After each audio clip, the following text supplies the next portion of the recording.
blackberry hydromel.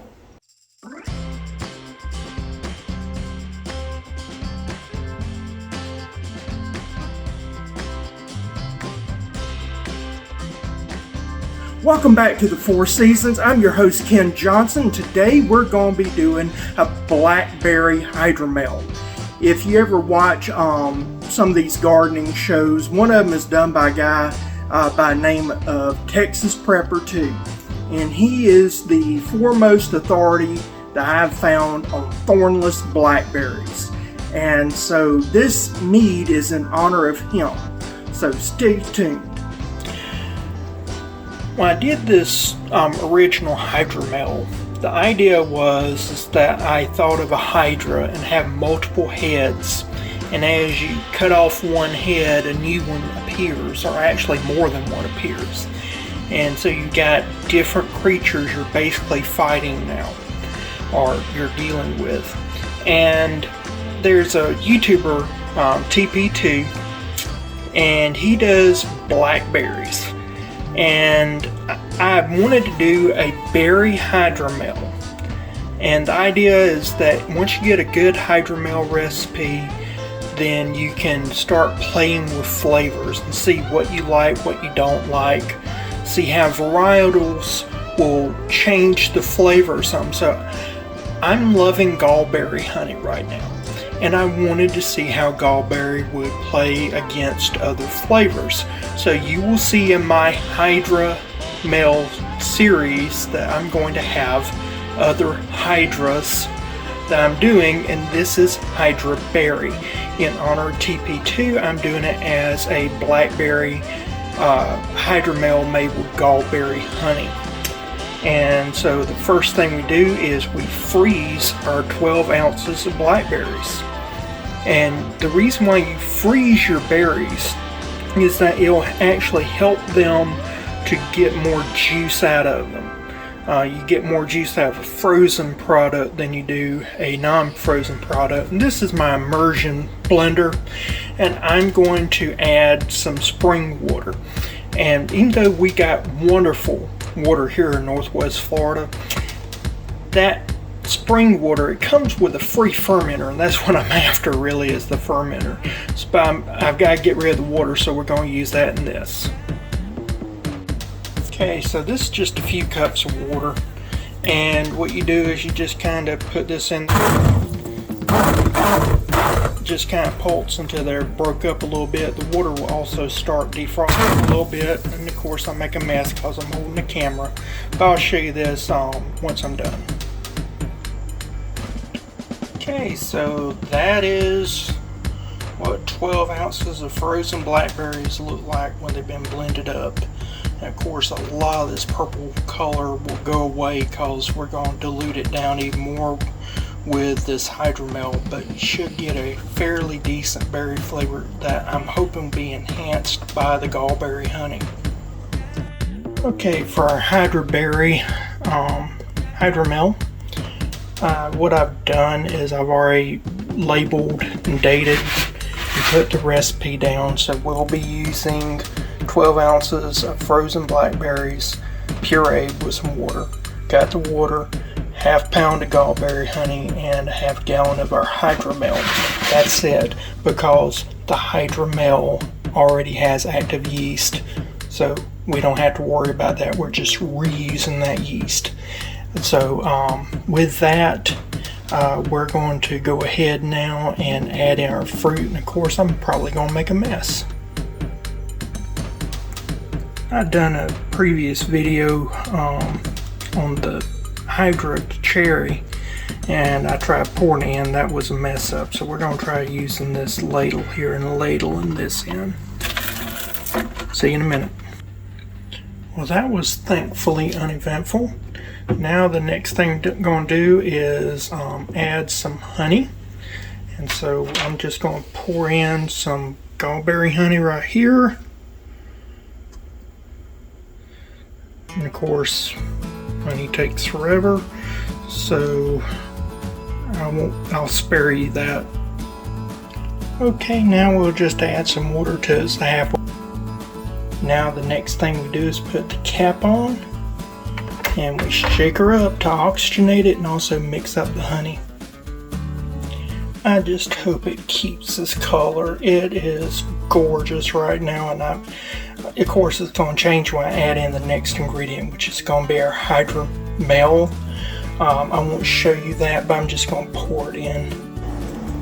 As you can tell just from me shaking it up, this is going to be a very active fermentation, so I'm going to stop shy of my original target just because I think I'm going to have a mess if I don't.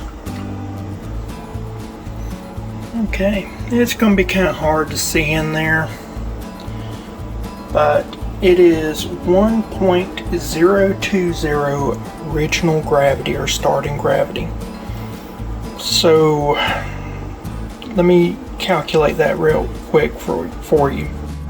Okay, so this right here will be roughly about a 2.6, more or less. Again, it's a calculation, not a specific, to give us an idea. And then you have to add in the alcohol from the half gallon, or roughly half gallon, of the Hydromel, and I'll put that in there what the ABV was for that, but that should give you an approximation of the final of what it should be.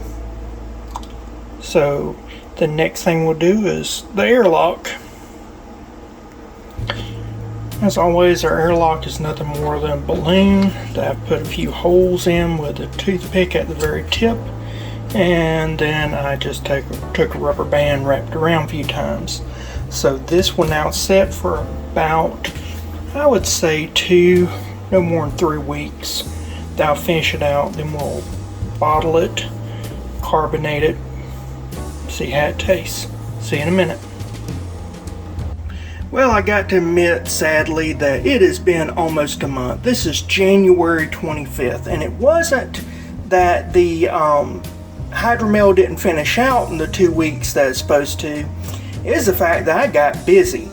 I've been busy, and so anyway, it's been sitting in the refrigerator for about half a month now. I think this finished out in 10 days. If I remember right, finished out quick. And so it's just been sitting out. Let's find out what's happening with it. Okay, this is finished out at roughly 1.000. It had an original gravity of 1.020. So calculating this out, we're going to be looking at about a 5% alcohol on this, which is considered beer strength. Now we're going to do a small little bit of taster and see how this goes. Okay, so I did just a small amount. You can see right here where I've just barely took out a little bit to try it out. It's got some flavor, not much.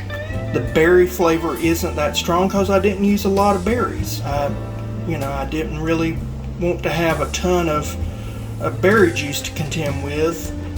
If I did this recipe over with, I might, squeeze a bunch of berries and do maybe the juice of do a half gallon of berry juice from fresh frozen berries. What I'm going to do now is I'm going to go ahead and siphon this off. We'll siphon it, and then I'll show you how I'm going to make adaptations to this to make it a little bit more palatable before we bottle. Okay, so we got about 3/4 of a gallon, not quite.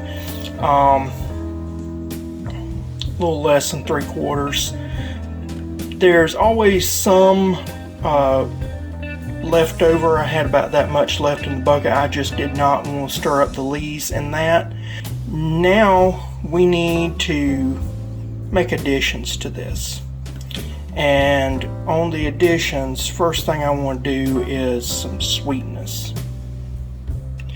This right here is erythritol. It's made by Smart 138, and I've had some problems with this brand. I don't know what's going on. I've reached out to a company and they will not respond. But this erythritol, it kicks off fermentations when fermentations are not supposed to be kicked off, and erythritol is supposed to be a non-fermentable sugar. And it also loses its sweetness for some reason, and erythritol is not supposed to lose its sweetness. I'm going to give this another shot just cause it shouldn't make a big difference with hydromels since they're supposed to be drank fresh. They're not supposed to be cellared like a lot of the meads that you see. So what we're going to do is we're going to add in some erythritol. So this is 1 1/3 cups of erythritol, and the company says 1 1/3 cups is equivalent to 1 cup sugar.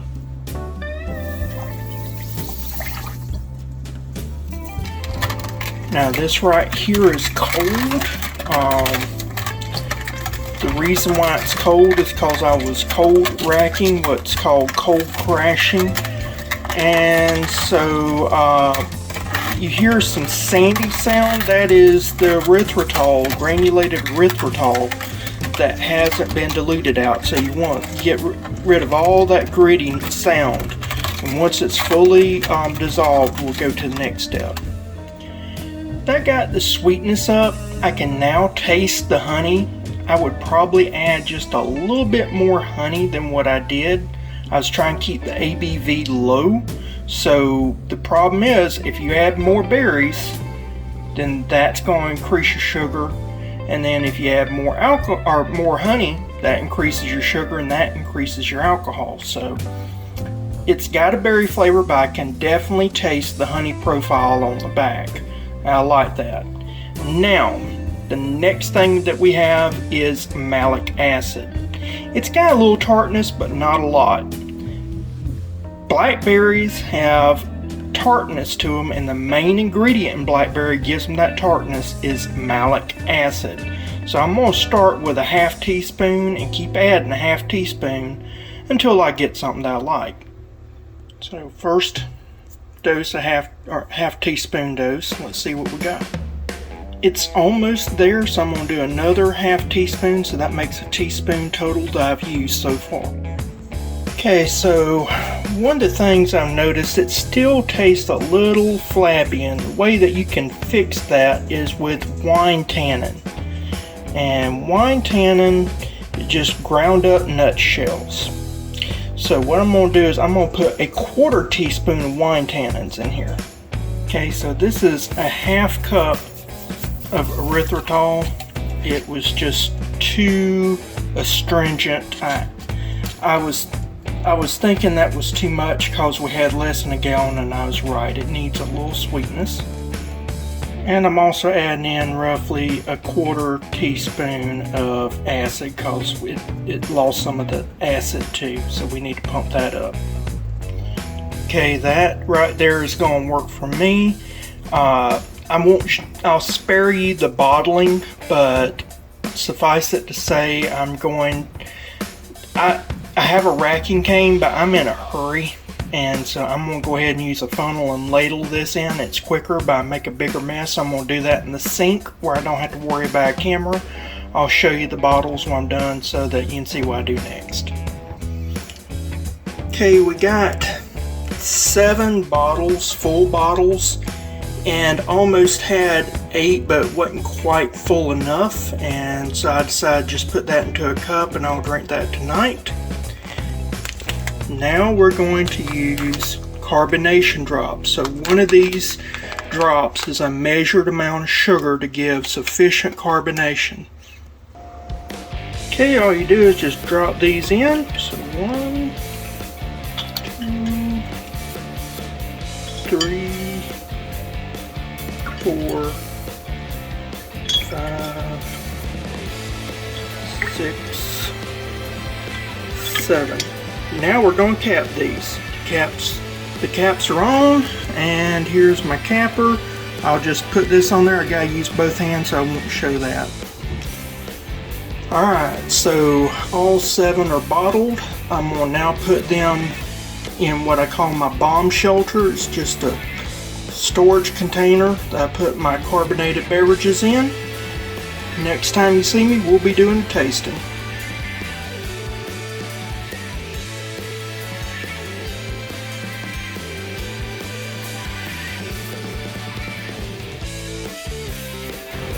So I hope you enjoyed that video, learned how we made this beverage. Now it's time to actually try it. First thing I want to look through here, and it has some sediment. That's something that I was not expecting. There is sediment in here, and there is a little bit of haze. I could have put pectic enzymes in there. That is something that I could have done. There's a whole host you can do, but again, I've said it before, I'm not really concerned about crystal clear beverage. That's something that's really on timeline of beverages. That is something more recently been seen as something of consideration. Historically, clarity was never an issue. The color on it could be better. I'll admit that I used a relatively small amount of berries. You could add more and get the deeper, darker color, and that's something to think about. Blackberries on a whole do not have a lot of sugar to them, so it would not be that difficult to get a lot of juice out of them and still not hardly have much fermentable sugars. Maybe 2%, 3% alcohol. Problem is that you've got a lot of water, so unless you wanted to boil it down or whatever, you could do a number of things, but I had a set amount that I was using. And I think that, you know, just going out and picking blackberries, this is probably more representative of what the average home brewer would have. That you go pick blackberries, maybe you have a blackberry bush or something other, you'd have a small amount, and you want to make a small amount of hydromel because it's a finite resource. So I tried to keep it in line with what would be in a typical household or what a typical home brewer would be expected to do. If I was doing something for my own consumption, or maybe I was like TP2 where he has a bunch of blackberries, I might do, 3 gallons of blackberries and juice them down and then take the juice off of that to make this hydromel. But since I do not have those resources, I did this. So let's do a sniff test. The reason why we do a sniff test is not really check and see if there's any off thing with the brew. It's actually cause the first thing that you do as far as tasting is your sense of smell. So this gets the brain acclimated to what to expect in flavors. So that's the reason why when you have a cold, food doesn't taste right. Your sense of smell is impacted, therefore your sense of taste is impacted. So we'll do a little smell first. Not much. There's there's a fermentation smell that is hard to describe. It's a little bit of alcohol. This is fairly new still, so there's a little bit of yeast, but there's no berry smell. And I don't smell the honey, which that kind of comes and goes. But at least you now got your brain acclimated. So now let's give it a taste.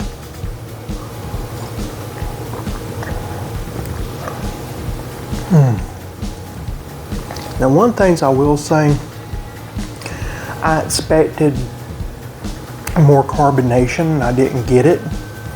It sat for 2 weeks with the carbonation drops, but using the bottle system, you sometimes don't get a good seal sometimes, and so you don't get that carbonation.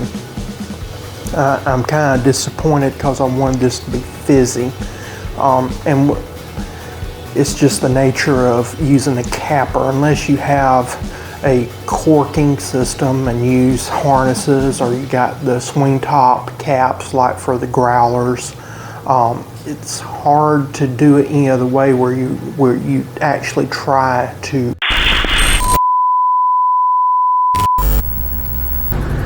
Well, I apologize for that. I have had 2 cameras break on me trying to do this video, and so I don't know what the problem is.